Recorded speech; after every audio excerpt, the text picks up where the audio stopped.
we'll just do a whole breakdown of the Rockefellers and just talk about exactly how they keep all their wealth. Because the Vanderbilts lost it all, the Rockefellers kept it. And so you might have trusts. Also, you have rules. You have family governance rules. You have educational standards. You have rules of how you invest the money. Things like that. And so generally speaking, like the Ford family, the Ford Motor Company, that's dynastic wealth. That's not generational wealth. So ultimately, I would encourage you to keep going down that path.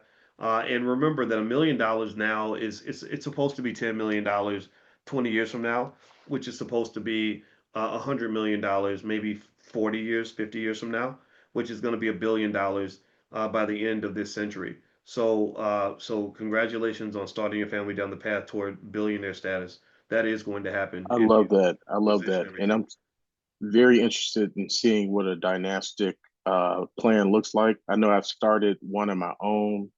I've created like a folder that has options investment strategy. So this is teach a man to fish, right?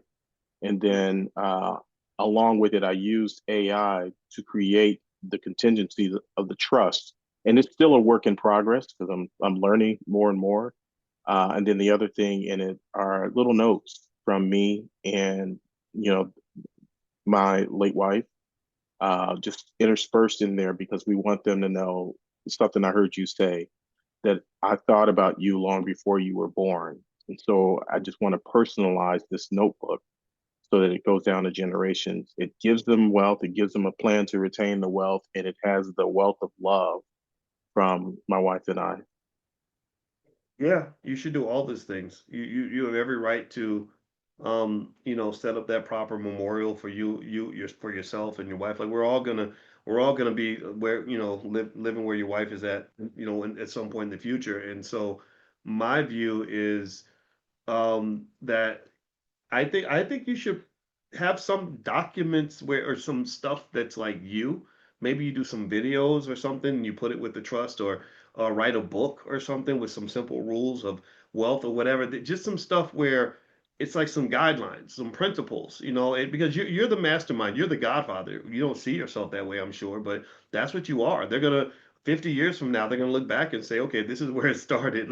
And then also you lace it with love, like, hey, I'm thinking about you. Think about how cool it would be. Think about it, right? Like imagine if you opened up some old book or video, and your great great grandfather in 1912 said, I'm thinking about the year 2025, even though it's only 1912. How cool would that be? Right? Like, what kind of a visionary would he be? Like, that would be amazing, right?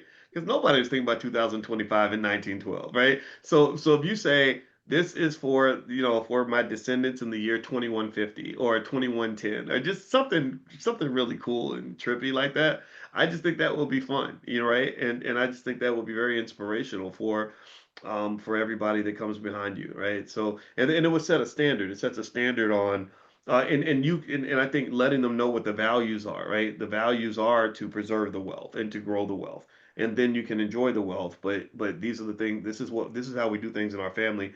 I would really put my fingerprints on all of that because you earned it. You and your wife did the hard work. You built this wealth.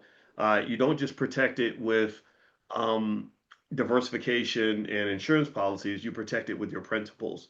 So I would give them that gift and be assertive with it. Don't be shy. You owned it. Got it? Thanks. Oh, you're welcome, man. Great to hear from you, Kevin. Always. Happy New Year to you too. You too, my friend. Thank you. Okay.